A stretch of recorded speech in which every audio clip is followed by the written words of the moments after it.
She thought accepting protection from Seoul's most feared mafia boss would be her salvation, but Han Seo-yeon had no idea the real danger wasn't the men hunting her in dark alleys. It was the moment she'd discover she was carrying his child, just as a rival's bullets started flying and her carefully built walls came crashing down. What started as a simple deal for safety would become a fight for love that neither of them saw coming, and when the smoke clears, only one question will matter. Can a man built for violence learn to choose tenderness before he loses the family he never thought he deserved? The pregnancy test was just the beginning, but the ending? Well, let's just say some secrets are worth killing for, and some loves are worth dying to protect. Subscribe and comment below if you've ever had to choose between safety and your heart, because this story is about to get darker than Seoul's midnight streets, and twice as dangerous. The diner's back door slammed shut behind Han Seo-yeon. She pulled her jacket tight against the midnight wind. Her fingers found the folded bills in her shoe, enough for groceries, maybe half the rent. The alley stretched ahead like a dark mouth. Fluorescent signs buzzed overhead, casting pink and blue shadows on wet concrete. Her bus stop waited 3 blocks away. Footsteps echoed behind her. Steady.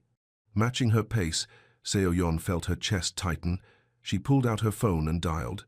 "Ji-woo? I'm leaving work now. Uni, you sound weird. Are you okay?" "I'm fine. A co-worker will walk with me to the bus." The lie came easily. It had to. Ji-woo worried enough already. "Get some sleep. You have that math test tomorrow." "I know. Be careful, Uni." The line went dead. Seo-yeon quickened her steps. The footsteps behind her matched the change. A black sedan glided around the corner. Silent, expensive, the kind of car that belonged in a different world. The footsteps stopped. Seo-yeon felt her breath catch. She pressed against the brick wall as the sedan's window rolled down. The man inside sat in shadows. His voice was low, controlled. "Final. Get in." "No, thank you." She pushed off the wall and walked toward the bus stop. Her legs felt unsteady. The sedan followed, patient, predatory. Its headlights painted her shadow long and thin on the pavement ahead. Morning light filtered through thin curtains. Han Ji-woo hunched over her textbooks at the kitchen table. The pages were worn from library use, edges soft with handling. Someone pounded on the door. "Rent. 3 days late." Seo-yeon felt something shift in her chest. Fear mixed with exhaustion. She opened the door a crack.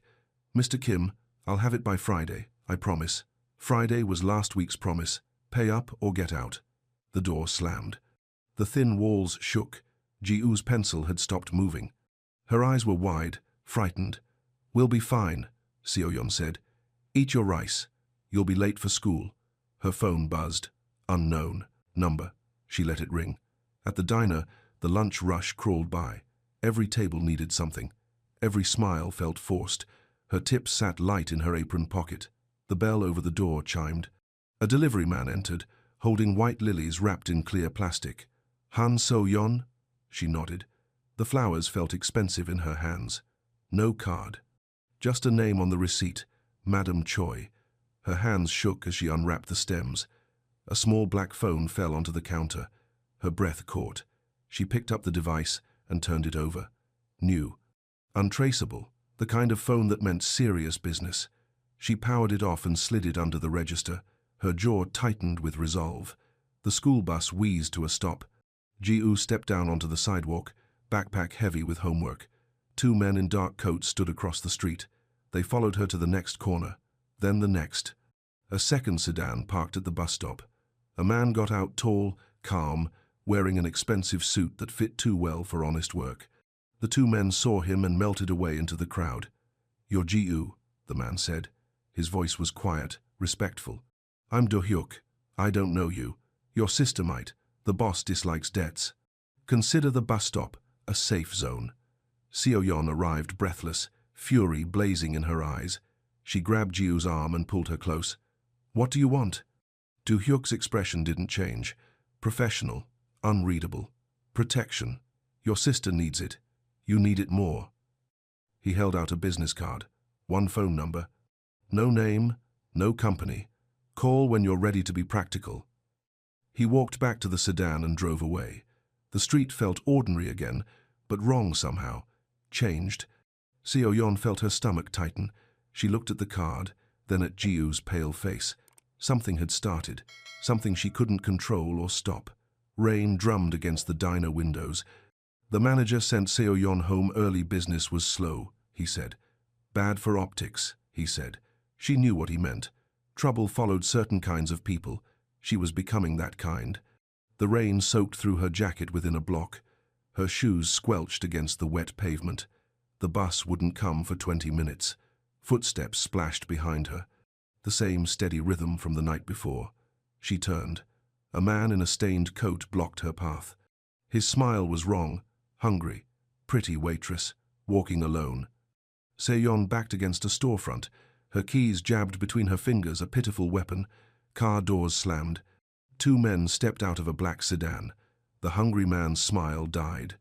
A third figure emerged from the back seat, tall, controlled, moving with the kind of confidence that came from never being told no. Walk away, he said. The hungry man looked at him, looked at the other 2, and ran. Kang Jae-min stepped closer. Rain darkened his expensive coat. His face was sharp angles and careful control. You need a ride? I can take the bus. No. You can't. His voice was certain, final, the kind of voice that shaped the world around it. I have a proposal. Protection in exchange for companionship. Discreet. Boundaries respected. Seo-yeon felt her chest tighten. What kind of companionship?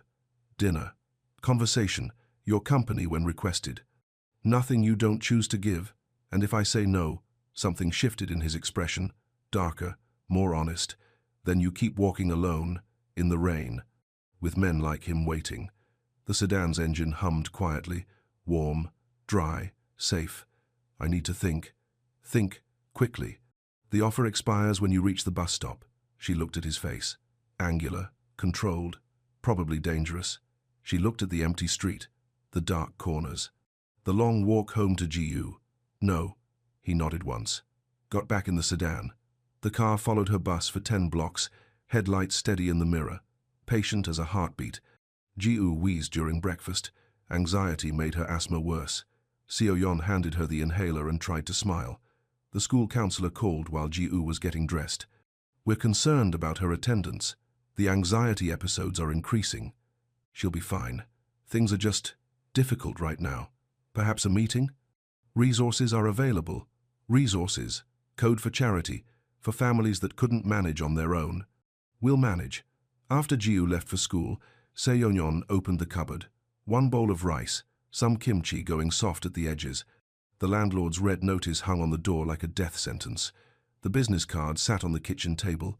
The number stared back at her. Her phone was in her hand before she decided to pick it up. I want terms, in writing. The voice that answered was familiar, controlled. An address will be sent.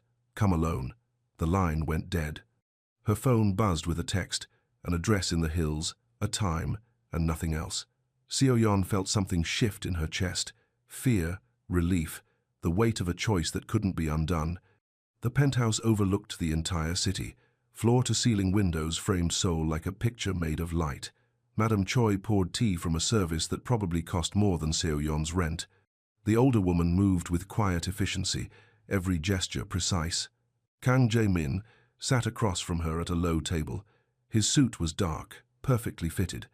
His hands rested on the table, surface strong, careful, no rings. Terms, he said. My work stays mine. My apartment stays mine. My sister never sees this world. Agreed. I'm not a possession. I'm not bought. Understood. If I say no to something, it's no. Final. Something shifted in his expression. Softer, more human. Always. He slid papers across the table. Clean language, clear boundaries. Protection in exchange for companionship. No hidden clauses. He signed first. His handwriting was neat, controlled. Seo-yeon's hand shook as she wrote her name. Are you hungry? He asked. She nodded. He walked to the kitchen and cooked ramen himself. Simple, practiced. He set the bowl across the counter from where he sat. No touching, no assumptions, space for her to choose. When she stood to leave, he draped his coat over her shoulders against the wind. The fabric smelled like expensive cologne and something else, something warm. She didn't give it back. The next week passed in careful rituals. A new lock appeared on her door, sturdy, professional. A driver materialized for her late shifts. Madam Choi arrived with groceries and homework help for Ji-woo. Seo-yeon refused the envelopes of cash, accepted the school supplies and fresh food. "Why don't you smile?" she asked during one of their evening walks. They moved through quiet streets near the penthouse. Safe streets, well lit. "I used to," he said. "What changed?" His stride faltered for just a moment. Loss. Footsteps echoed from the alley ahead. Two men stepped out, blocking their path. Different from the hungry man, but the same intent. Jae-min moved between them and Seo-yeon. Efficient, controlled, no wasted motion. One strike to disable, another to discourage. Both men crumpled to the pavement, conscious but finished. His sleeve had torn during the brief struggle. Blood seeped through the fabric. Seo-yeon reached toward him, then stopped. Her hands fisted in his coat instead. "We should go," she said. He nodded. His eyes found hers in the streetlight. Something raw flickered there, quickly controlled. Dawn brought nausea that sent her running to the bathroom. The feeling passed, then returned an hour later. Seo-yeon stared at herself in the cracked mirror, pale, shaky, different. The pharmacy was 6 blocks away. The test cost more than a day's tips, but she bought it anyway. Back in her apartment, she locked the bathroom door and waited. 2 lines, clear, unmistakable. Her breath caught. She pressed her forehead against the cool mirror and tried to think. The deal was for companionship. Not this, not a future neither of them had planned. That evening, she told him in the penthouse kitchen. Simple words, clear facts. "I'm pregnant." His hands stilled on the counter. His voice didn't change, but something shifted in his expression. "Do you want to end the arrangement?" "I think I should. The protection remains either way. Your safety isn't negotiable." He moved to pour tea, giving her space to think. To breathe. "The terms change," he said quietly. "Distance when you need it. Security doubled. No expectations except your well-being." His voice was careful, controlled, but his hands shook slightly as he set down the teapot. "I need time. Take all you need." That night, she tucked the pregnancy test deep in her dresser drawer. Her phone lit up with a message from an unknown number. "You can't hide forever." Seo-yeon felt her chest tighten. She looked out her window at the dark street below. Time had just run out. The call came during Ji-woo's lunch break. A woman's voice, professional and concerned. "This is the guidance counselor at Seoul Arts Academy." Ji-woo missed her morning classes. "We need a parent conference immediately." Seo-yeon felt her stomach drop. "She's at school. I dropped her off myself." "I'm afraid not." "Perhaps there's been a misunderstanding?" The line went dead. Seo-yeon's hands shook as she dialed Ji-woo's number, straight to voicemail. She was running before she finished the call to Do-hyuk. The arcade sat 3 blocks from Ji-woo's real school. Neon lights blinked in the afternoon haze. Music thumped through glass doors. Do-hyuk's sedan was already there. He stood beside the entrance, calm and watchful. 2 men in cheap suits lingered by the parking meters. When they saw him, they walked away. Ji-woo emerged from the building, backpack clutched tight. Her face was pale, confused. "Unni, how did you know where? Get in the car, now." Seo-yeon's voice was sharp with fear and fury. She pulled Ji-woo close, checking for injuries, for signs of harm. "They said you wanted to see me here. They had your voice on a recording." Do-hyuk opened the sedan door. His expression was grim. The recording was synthesized, professional grade. "This isn't random harassment anymore." "In the car," Seo-yeon called Jae-min. Her voice shook despite her efforts to control it. "They found her pattern. They know her school, her route, her schedule. Temporary relocation," he said, "until we identify the source." "For how long?" "Until it's finished." The sedan climbed into the hills as the city fell away below. Seo-yeon watched Seoul shrink in the rear window. Her chest tightened with the weight of choices that kept narrowing to just one. The penthouse felt different with 3 people living in it. Madam Choi had prepared a schedule meals, study time, safety protocols. Seo-yeon kept her job but rode with a driver. Ji-woo attended virtual classes from the kitchen island, books spread across granite counters that reflected her worried face. Jae-min placed ginger candies beside her morning tea without comment. Her nausea had gotten worse, more unpredictable. "Your room locks from the inside," he told her the first night. "Mine stays closed unless you ask otherwise." Breakfast was quiet ritual. He read news on a tablet while she and Jiu shared cereal and homework complaints.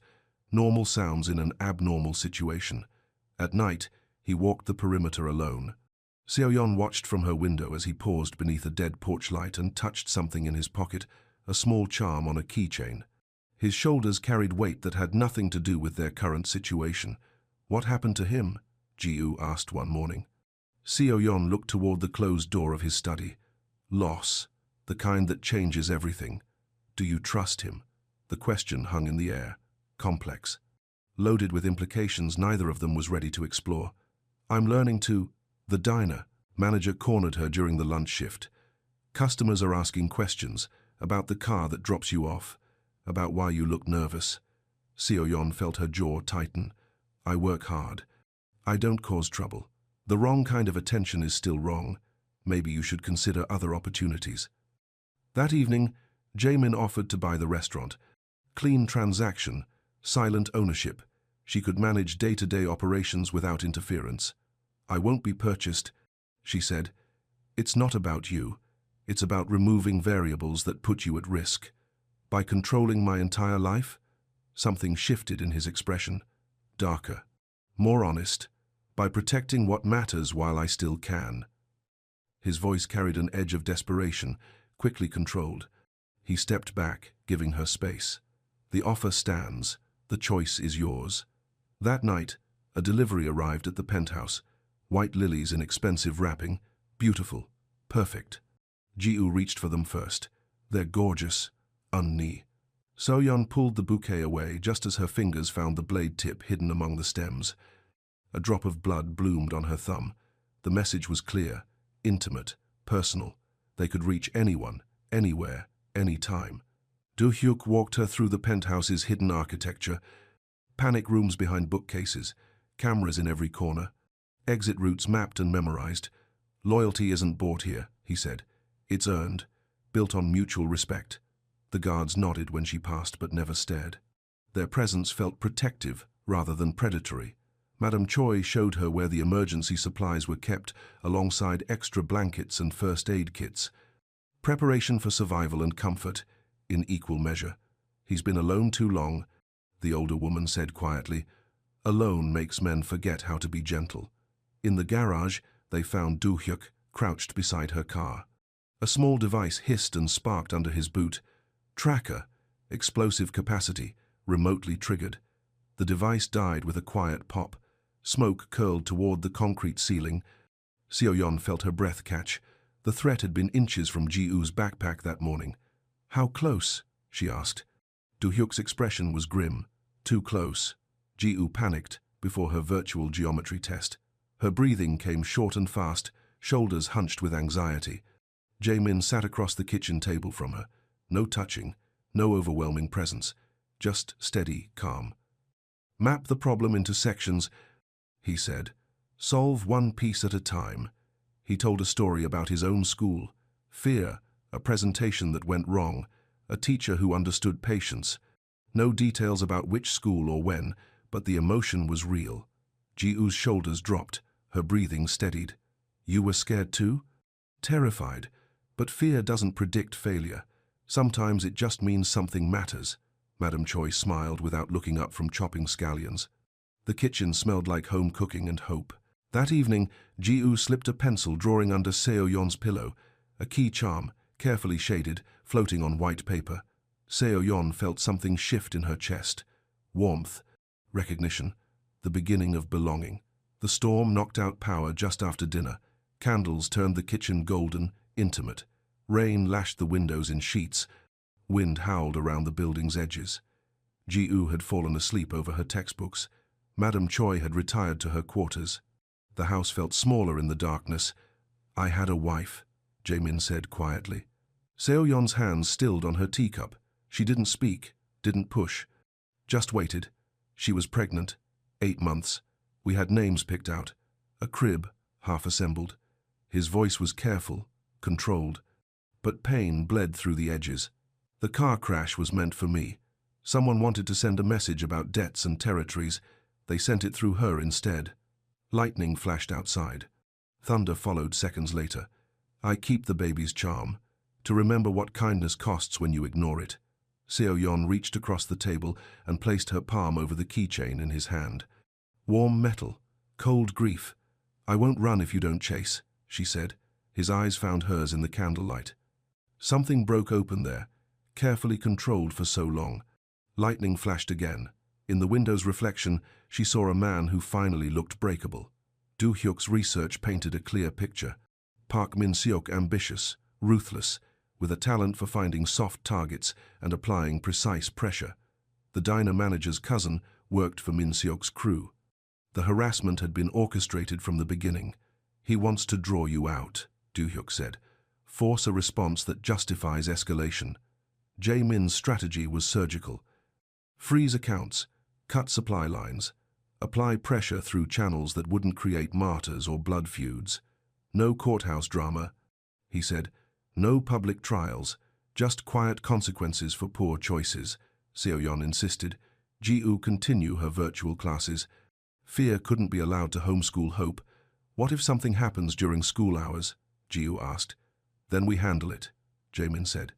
Together, that evening, Seo-yeon's phone buzzed with a message. Neutral peer, come alone. Let's finish this conversation. She showed the text to Jae-min. His jaw tightened with controlled fury. He's getting desperate. Desperate men make mistakes. What kind of mistakes? The kind that end poorly for them. The explosion came just after midnight.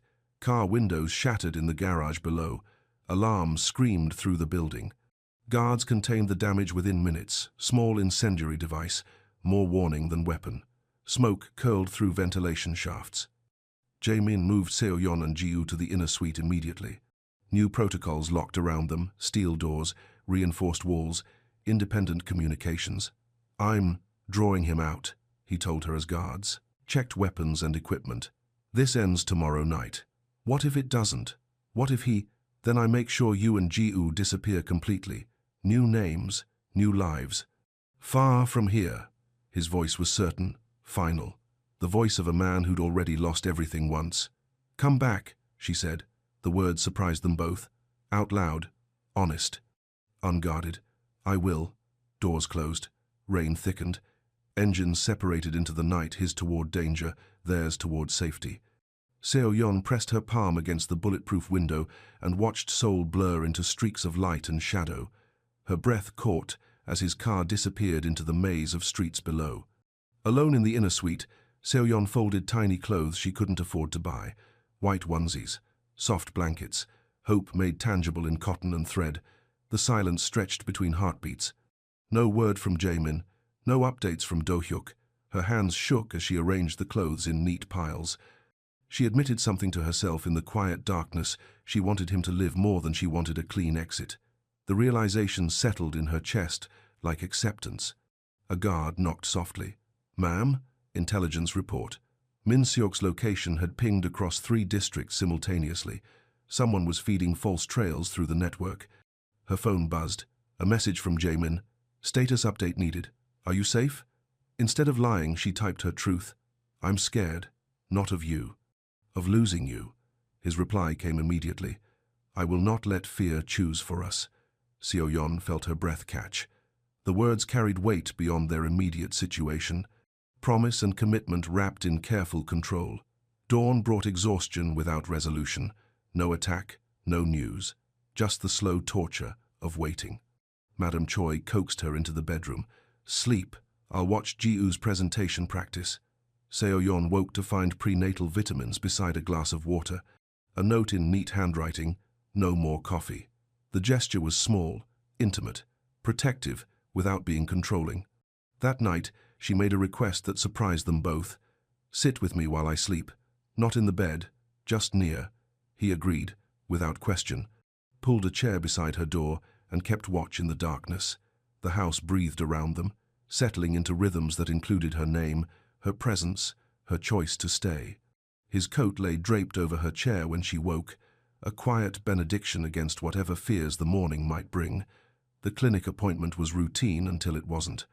The driver took a wrong turn under a bridge where shadows gathered like threats. "This isn't the way," Seo-yeon said. "New route, orders from above." But his voice was wrong. Nervous, bought. She pushed her door open while the car was still moving, rolled onto gravel that bit through her jacket, ran toward light and traffic and witnesses. Footsteps pounded behind her. Hands grabbed her arms. Zip ties cut into her wrists as a van door slammed shut. Do-hyuk's backup car had been following at a distance. Jae-min had anticipated betrayal. The van wove through traffic toward the river. Sirens rose in the distance, far away but getting closer. In the back of the van, Park Min-seok smiled with teeth that belonged in nightmares. Finally, a conversation without interruptions. Jae-min triangulated the burner phones within minutes. The van stopped at a warehouse by the water where concrete met corruption. His breach was surgical. 1 warning shot to announce intention, 2 disabling strikes to end resistance. Orders spoken low and final to men who understood the difference between employment and loyalty. Min-seok lived, but his power ended in that moment.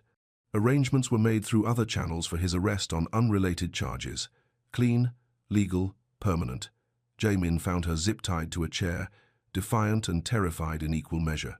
He cut the restraints with hands that shook despite his controlled expression. "Are you hurt?" "No." "Scared, but not hurt." He draped his jacket over her shoulders.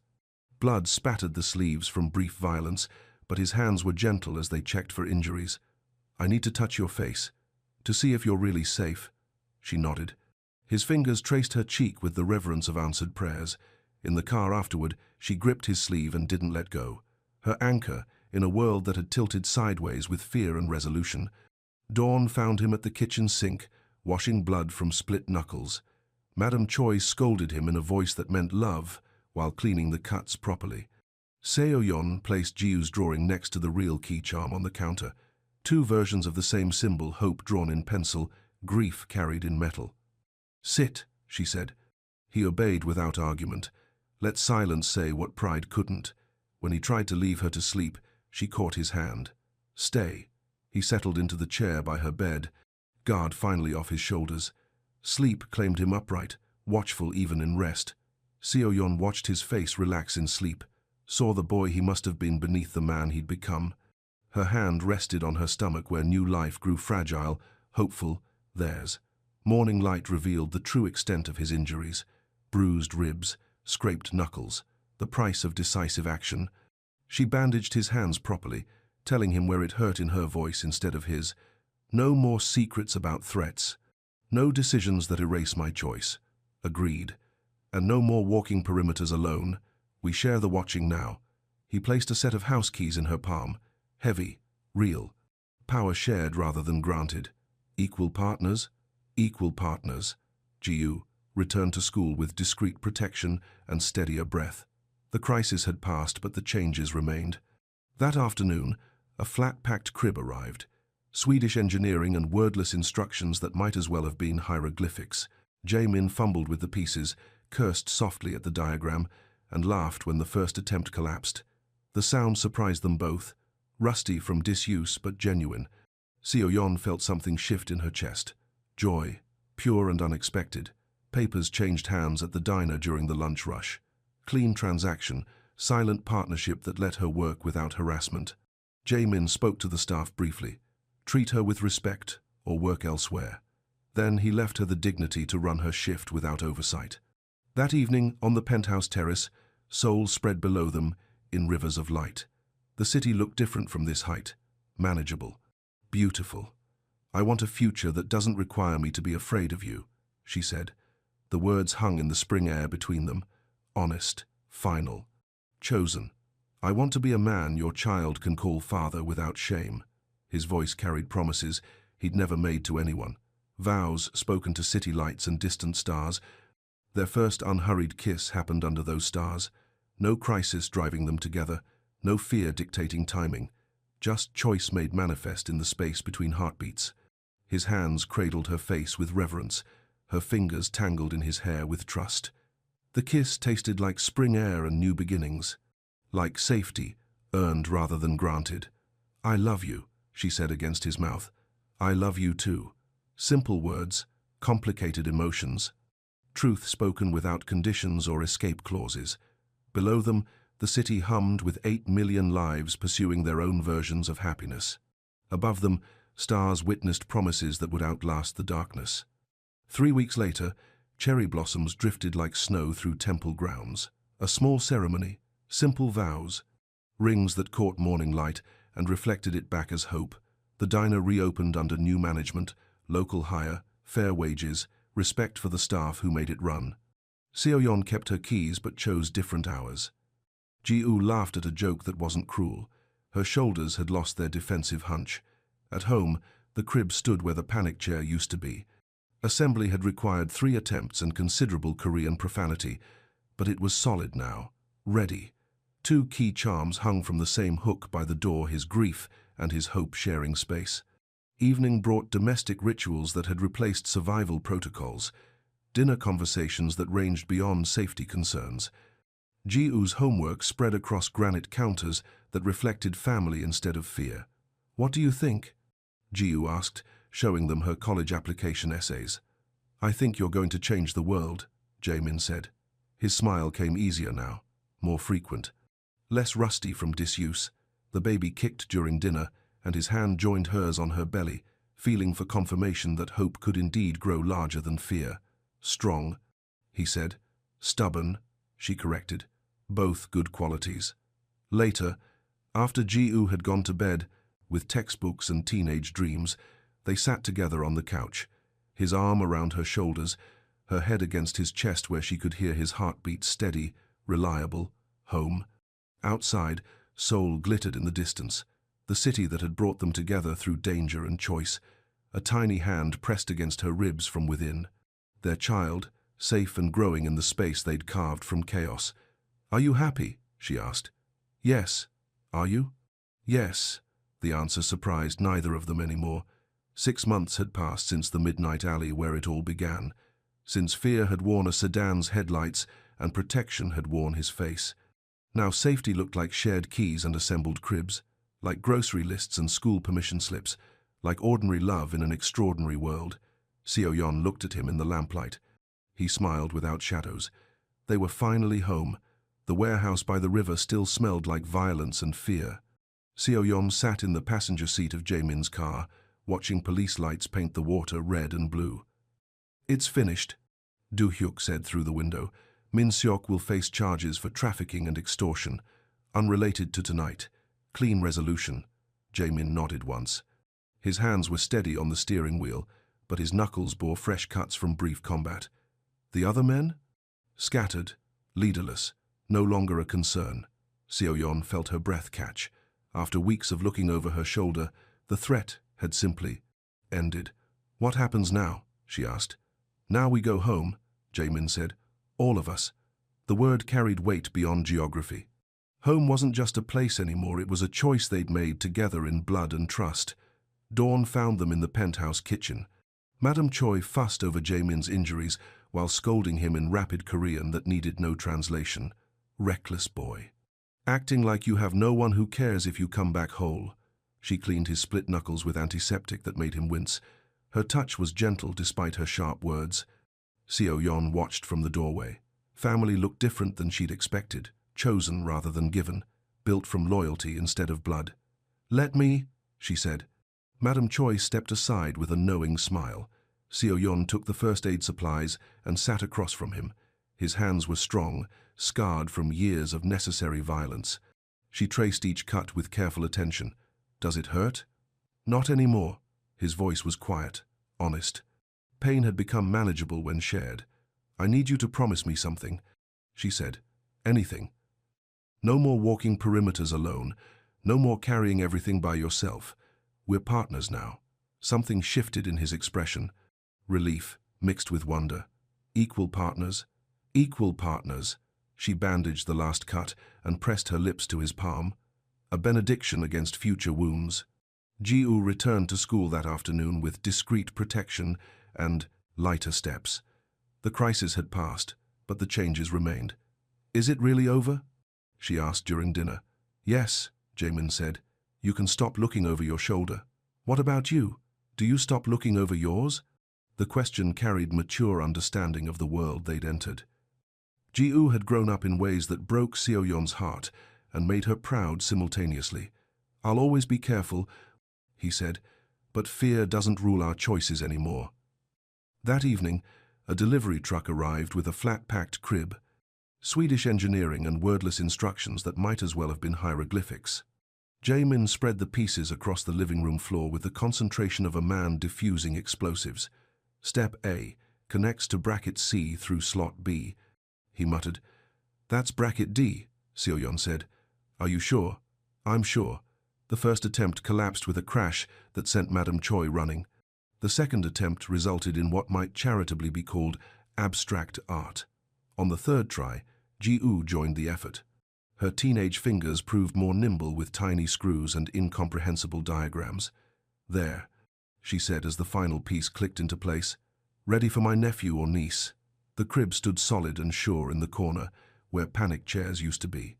Hope made manifest in pine wood and determination. Jae-min laughed, a sound rusty from disuse but genuine. Seo-yeon felt something shift in her chest. Joy, pure and unexpected and shared. The next morning brought ordinary problems that felt like luxury.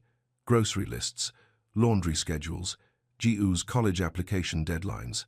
Seoul National University wants an interview, Ji-woo announced over breakfast. "That's wonderful," Seo-yeon said. "Terrifying," Ji-woo corrected. "But wonderful." Jae-min looked up from his newspaper. "You'll be magnificent." Intelligence combined with courage is unstoppable. His confidence was matter of fact, unshakable. Ji-woo's smile bloomed under his certainty. Later, while Ji-woo studied and Madame Choi managed household logistics, Seo-yeon found him in his study. Financial reports covered his desk, legitimate business, clean money, legal enterprises. "What will you tell our child about what you do?" The question had been building for weeks. Now it demanded an answer. "I'll tell them I protect people who need protection. That sometimes the world requires difficult choices made by people willing to live with consequences." He set down his pen and looked at her directly. "I'll also tell them their mother was the bravest person I ever met, that she chose love when it would have been safer to choose fear." Seo-yeon felt her breath catch. Love had indeed been a choice daily, conscious, renewed with each shared meal and honest conversation. "Will you teach them to fight?" "I'll teach them to think. Fighting should always be the last option." "And if thinking isn't enough?" Something darker flickered in his expression. "The man who'd built an empire on controlled violence. Then I'll teach them to win." 3 days later, papers changed hands at the diner during lunch rush. Legal documents, clean transactions, silent partnership that preserved her independence while ensuring her safety. Jae-min spoke to the staff briefly. Treat her with respect or work elsewhere. Then he left her the dignity to manage her shift without oversight. The regular customers noticed the changes. New security cameras, fresh paint, a manager who actually listened to complaints about working conditions. "Things feel different here, Mrs." Park said while paying for her usual rice bowl. "Safer, somehow." Seo-yeon smiled and counted change with steady hands. Safety had many faces. Some involved bulletproof glass, others involved simple respect for honest work. That evening, she found Jae-min assembling a changing table in what used to be his unused guest room. "I thought we could make this the nursery," he said. "Close enough to hear crying, far enough for privacy." The room faced east toward morning light. Perfect for a child who would grow up knowing both protection and freedom. "What color should we paint it?" "Yellow," she said. "Neutral, hopeful. Yellow it is." They stood together in the empty room, imagining cribs and rocking chairs and walls covered with crayon masterpieces yet to be created. Their child would grow up in a house where love had been chosen consciously, defended fiercely, and nurtured daily. Sunday morning brought temple bells and cherry blossoms drifting like snow through the penthouse windows. Seo-yeon woke to find Jae-min already dressed in a simple dark suit. Not the armor of business meetings, but the quiet formality of important occasions. "Where are we going?" "Somewhere I should have taken you weeks ago." The temple sat in the hills above Seoul, ancient wood and patient stones that had witnessed countless promises. The priest was elderly, kind, accustomed to couples who came seeking blessings rather than grand ceremonies. "Do you take this woman as your family?" he asked in Korean. "I do," Jaemin said. "Do you take this man as your family?" "I do," Seo-yeon whispered. Simple words, complicated emotions. Vows spoken to cherry blossoms and distant city lights. The rings were simple too, white gold that caught morning sun and reflected it back as promise. No diamonds, no ostentation. Just commitment made visible in precious metal. Ji-woo cried during the short ceremony, happy tears that she tried to hide behind her phone camera. Madame Choi produced a traditional feast from seemingly nowhere, rice cakes and fruit, tea that tasted like celebration. "Family," she said simply. Finally. That evening, they walked the penthouse terrace while Seoul spread below them in rivers of light. The city looked different. From this height, manageable, beautiful. Theirs, "I love you," Seo-yeon said. The words had become easier with repetition, more certain with each speaking. "I love you too." Their kiss happened under stars that had witnessed the promises of countless couples. But this felt different, chosen rather than desperate, built on trust instead of necessity. His hands cradled her face with reverence, her fingers tangled in his hair with complete faith. The baby kicked between them, a reminder of the future they were building together. "Strong," he said, palm pressed to her belly. "Stubborn," she corrected. Both excellent qualities for survival. Below them, the city hummed with 8 million lives pursuing their own versions of happiness. Above them, stars blessed promises that would outlast the darkness. 2 months passed in domestic rituals that had replaced survival protocols. Grocery shopping became an adventure in comparing prices and debating vegetables. Ji-woo's homework spread across granite counters that reflected family instead of fear. "Early acceptance," Ji-woo announced, waving a letter that would change her life. "Full scholarship to Seoul National University." Celebration lasted through dinner and into evening. Jaemin opened champagne that probably cost more than most people's monthly rent. Madame Choi produced a cake from her mysterious reserves. "I'm proud of you," Seo-yeon said. "We're proud of you," Jaemin corrected. "Family takes credit for family achievements." Ji-woo's smile could have powered the building. Success tasted sweeter when shared with people who'd believed in impossible dreams. Later, after Ji-woo had called her friends and Madame Choi had retired with satisfied exhaustion, Seo-yeon found Jaemin in the nursery. He'd finished painting the walls yellow, warm sunshine, captured in latex and hope. The crib stood ready, mobile turning slowly in the breeze from open windows. "What are you thinking about?" she asked. "Names, futures, whether I know enough about being a father to avoid the mistakes my father made." His voice carried vulnerability, carefully controlled. "Old fears dressed in new circumstances. You'll learn, we'll learn together. What if I'm too damaged for this? Too used to solving problems with violence?" Seo-yeon took his hand and placed it on her belly where their child grew safe and wanted. "Then you'll change. People change when they have something worth changing for." The baby kicked against his palm as if agreeing. Strong, stubborn, ready to be loved by parents who'd chosen each other consciously. "I want to be the man this child deserves," he said. "You already are." Spring arrived with cherry blossoms and morning sickness that had finally passed. Seo-yeon's belly had grown round and sure, impossible to hide beneath loose clothing. The doctor's appointment brought good news, healthy heartbeat, perfect development, a child who would arrive in early autumn when the world turned golden. "It's a girl," the technician said. Jaemin's hand tightened on hers. His eyes found the monitor where their daughter moved in grainy black and white. "A daughter," he whispered. "Are you disappointed?" Terrified. Daughters require a different kind of protection.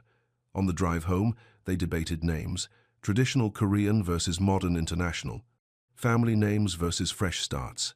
"What about Sujin?" Seo-yeon suggested. "Precious Pearl." "Perfect. Sujin it is." The name settled between them like a promise. Their precious pearl, growing safe in a world they'd made secure through love and fierce determination. That evening, Ji-woo helped them assemble a rocking chair for midnight feedings and whispered lullabies. "She's lucky," Ji-woo said, "to be born into this family." "We're all lucky," Jaemin said. "Lucky to have found each other." The chair rocked gently beside the window where city lights twinkled like distant stars, ready for a daughter who would grow up knowing both protection and freedom. 6 months after the midnight alley where it all began, Seo-yeon woke to sunrise, painting the penthouse walls gold. Jae-min slept beside her, one hand protective on her belly, even in dreams. His face had lost its careful control in sleep, revealing the boy he must have been before loss taught him armor. She traced his features with careful fingers, sharp cheekbones, strong jaw, mouth that smiled more often now. "Good morning," he whispered without opening his eyes. "Good morning." Their morning ritual had evolved, tea and toast and shared reading of news that felt manageable rather than threatening. Ji-woo emerged from her room with textbooks and teenage energy, already dressed for her university prep courses. "Can you drop me at school?" she asked. "I want to introduce my sister to my friends." Sister. The word carried weight beyond biology. Family built from choice rather than genetics. "Of course," Seo-yeon said. At school, Ji-woo's friends gathered around with the excited curiosity of teenagers encountering real-life romance. "Is he really a—" one girl began. "He's my brother-in-law," Ji-woo said firmly. "And he makes my sister happy." Simple truth that rendered gossip powerless. On the drive home, Seo-yeon watched Seoul rush past the windows. The city that had brought them together through danger and choice. "No regrets?" Jae-min asked. "None. You? Only that it took so long to find you." His smile came easier now, more frequent, less rusty from disuse. That evening, they sat together in the nursery while sunset painted the walls warm orange. The rocking chair creaked gently as she read baby books, and he assembled a toy chest that would hold future treasures. A tiny foot pressed against her ribs from within. Their daughter, safe and growing in the space they'd carved from chaos. "Are you ready for this?" she asked. "No. Are you?" "No." They laughed at their shared uncertainty. Parenthood would be another adventure requiring courage and trust and the willingness to learn together. Outside, Seoul glittered in the gathering darkness, the city that had taught them both survival and love. 2 key charms hung from the same hook by the door, his grief and their hope sharing space. Seo-yeon looked at him in the lamplight. He smiled without shadows. They were finally home. The end.